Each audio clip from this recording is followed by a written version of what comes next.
As the days pass by, this Bud Light situation truly does seem like a black swan event, and not for the reasons that anybody wants to bring up, to be completely honest. I haven't seen a cogent thought on this issue since it popped off right at the beginning of April. Everybody wants to point to, oh, look at those dastardly conservatives out there again, launching another boycott campaign. When was the last time conservatives actually got together and accomplished anything? Normally, if conservatives get together, it's only to ostracize one of their own. Beer companies, multinational corporations, last time I checked, not all that right-leaning. Oh, but Anheuser Busch donates money to Republicans. Where and how much? Just about what, $1,000 per campaign cycle? I remember running through those numbers. It is a pittance that is out there, but you want to point to that to say that, this is just what happens when those stupid idiots, they all band together. They have nothing better to do than just trample on diversity. They just hate progress and whatever other strawmans are wrecked out there in the field. Then you'll have the bigger galaxy-brained individuals that say the real reason is ESG scores. All of these companies just need to placate to Vanguard and BlackRock in order to get their money. Strip it back a little bit further. Where do those places get all their money from? Well, they're big hedge fund managers. Okay, cool. So, where do hedge funds, where do they get all of their profits from? Oh, the stock markets. So you're telling me those big corporations that are theoretically paying for all of this stuff want to tank the stocks that they need in order to turn a profit? Doesn't make a whole hell of a lot of sense to me. That's why I've looked at that ESG thing. I've done a video or two on it, and at the end of it, I'm always just wondering, no, you could just follow the money and realize that the women are the ones who control the purse strings in the country, 80% of the consumer base after all. So yeah, it makes a lot of sense that all of the companies together are the real reason the beer companies are going work. They want that female dollar. They realize that putting chicks in bikinis, that normally just appeals to men, even though women do respect a good-looking, attractive feminine form. But no, that's totally fine, because let's read just a little bit of this, see if we have any big brain thinking on this. The puns were flowing like wine, or rather beer, on social media this week when Miller Lite went viral for an ad campaign that blasted its own brand for sexism. Hold my beer, Budweiser. Miller Lite's new feminist spokeswoman is here to cuss you out and explain why men are evil. And yeah, what have you heard from Miller Lite after this? Nothing. Absolutely nothing at all. And then you get those brainlet, mid-wit takes from the likes of Daily Wire, and I've seen a Brett Cooper video on that. Oh, here's the reason why Miller Lite isn't going to be the next Bud Light. You know why that is? Because it was simply not disrespecting women. Fantastic. You see why they do this shit? Because the black swan event that was Bud Light betraying their actual consumer base, and there were other alternatives that are out there. There's not that same energy for Miller Lite, because no, it didn't put a tranny up there. They just had a chick that is less than attractive than the other former Miller Lite girls. We can just say that, not Sideshow Bob, Sideshow Belle. Ford? Nobody's talking about that, because women, they pick out vehicles based on the color that they are. Don't really care all that much. I know I'm generalizing, but take it with a bucket of salt or a can of Miller Lite, you creeps. Maybelline, bitches still need to look attractive. See, if it can even take a mediocre man and make him look passable, well, guess what? It's got to work wonders on your triple chin, right? Of course, just continue to support that. Nike, Adidas, the exact same stuff. Well, we still got to wear swimwear, and, it's totally fine. They don't keep that same energy. That's why Bud Light is different, and that's why every single time you see, conservatives dig up old LGBTQ campaigns after Bud Light boycott success. Yeah, because the Miller Lite one came out right at the beginning of March 7th, in fact, to commemorate and to also take advantage of Women's History Month, which also sets the scene, because what's next month? The big gay Super Bowl, after all. And yeah, nothing else is really stuck. No, of course, because we've seen this time and time and time again. And to try to put this all on a conservative's lap, it makes zero sense at all whatsoever, because conservatives, not as good as leftists at coming together and accomplishing anything. Not quite that style. That's why they can just kind of, silently curve outside of Kid Rock and Travis Tritt and a couple of the other people that were, leading the charge on some of this stuff. outside of that, we've very rarely ever seen that. Like, okay, Ford had their big gay Raptor, or the very gay Raptor. My mistake. It didn't want to have the wrong adjective on there to describe the situation. Of course not. Nobody's going to throw away their, truck keys in protest. Absolutely not. They're just going to look at that and go, ugh, maybe I'll have a second thought if I want to buy another pickup, but then realize that their company has special pricing with Ford, and then they'll just go, oh, well, at least I'm not painting their rainbow color. This is why leftists can get away with all of this stuff, because conservatives kind of have bigger issues and kind of have more pressing topics that they'd rather discuss than just what multinational corporations are going to do. Guess what? Spoilers, they don't actually care about you. They just care about your money, which would normally be fine if they didn't want to inject their moralism. So yes, let the media tell you it's just conservatives. Let conservatives tell you that it's all in service of ESG. Just like with dealing with women. Don't listen to what they say. Watch what they do. And realize that those big woke corporations, yeah, they ain't down with any of this stuff after all. LGBTQ group suspends Bud Light makers rating over handling of backlash to transgender influencers.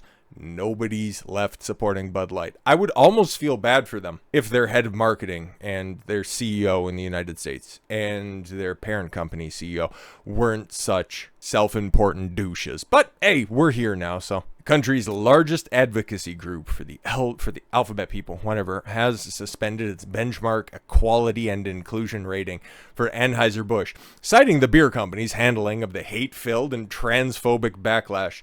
Now, okay, in finding, I wanted to find a different source. I didn't want to have the MSN, background when they have, reprints of this stuff as well. But you take a look and you just, source the headline, okay? Sometimes I can just do that, get a different look and a different background. So this one's from my own neck of the woods, major propaganda outlet, CTV News. But this is also a reprint from the Associated Press. And if you just search for that headline, you will find it reprinted at least 3, 4, 5, 6, 7 dozen times. Like, these people have no shame at all whatsoever. And this is a government-funded outlet, and they're just ripping off the Associated Press this blatantly. Hoo-hoo. Somebody should suspend their license for being a journalism outlet, but no.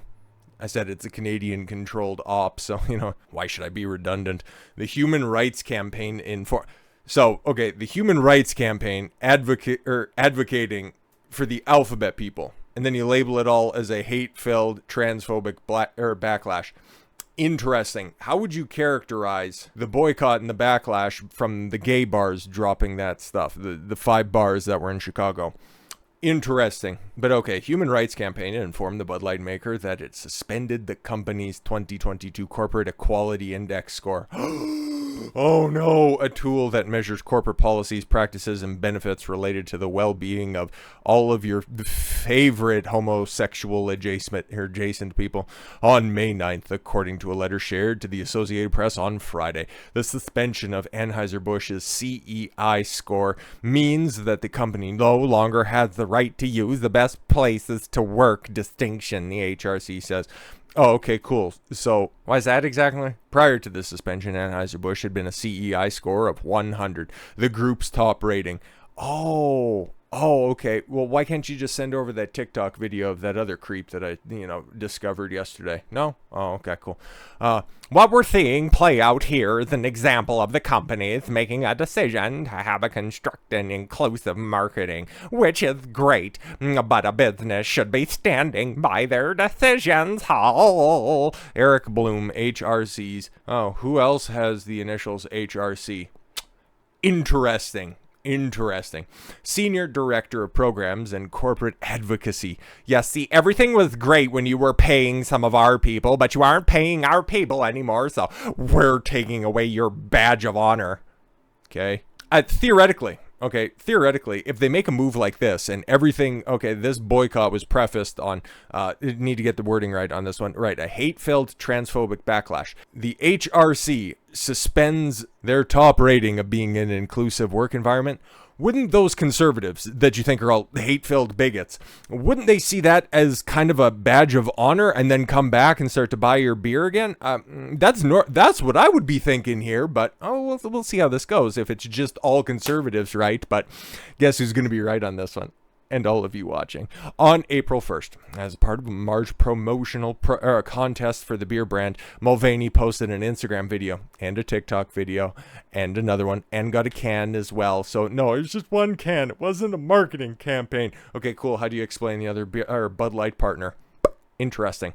Cascade of criticism and hate surrounding the video soon erupted. Hate? Interesting. Oh, but right. Hate description is exclusively the domain of these inclusive businesses and these inclusive nanny groups that have the audacity to mollycoddle their little pet projects. And if you don't capitulate to them, you're no longer inclusive because you don't bend over backwards and pay a disproportionate amount to fringe ideologues. Okay. In an April 14th statement, Anheuser Busch CEO Brendan Whitworth said the company never intended to be a part of the discussion that divides people. We are in the business of bringing people together over a beer. Well, shouldn't that have theoretically capitulated to the whole, corporate, I even forget what this nonsense is, their CEI score.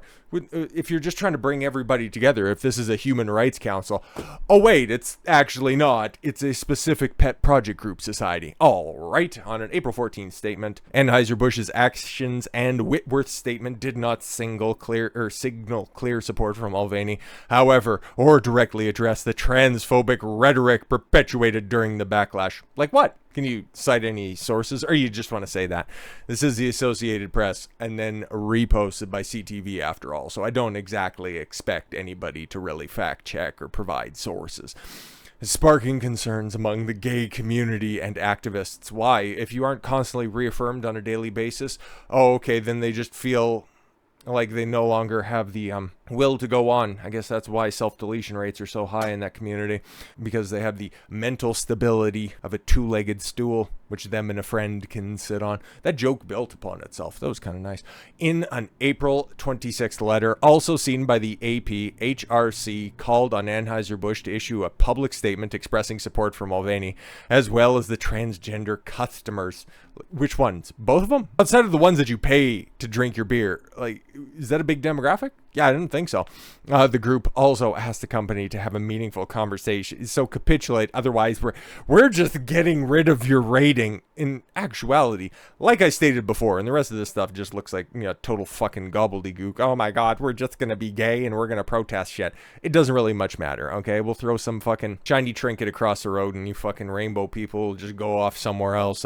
Don't worry, you'll have all your we have to make sure and organize our parades correctly. That's probably what they're more concerned about at this point in time, and how many streets we can shut down just so we can have our leather chaps and chains and dog masks, so that all of those bigots can't come forward to us and try to keep their kids off the street for us to sexualize. I think they probably have bigger issues to be talking about, but that'll be, oh god, probably coming up very, very soon, because we've been seeing this stuff perpetuate quite a lot lately. So let's kick off to the weekend. Enjoy this. We'll be back tomorrow, and I got a stream tomorrow as well, so if you want to tune in for more of this absolute in a clown world state, and for us to laugh at that, tune in for that. But with all that said, thank you all very much for the gift of your time. I've been Don Consuelo. I want you to follow your gut and get after it. Take care, everyone.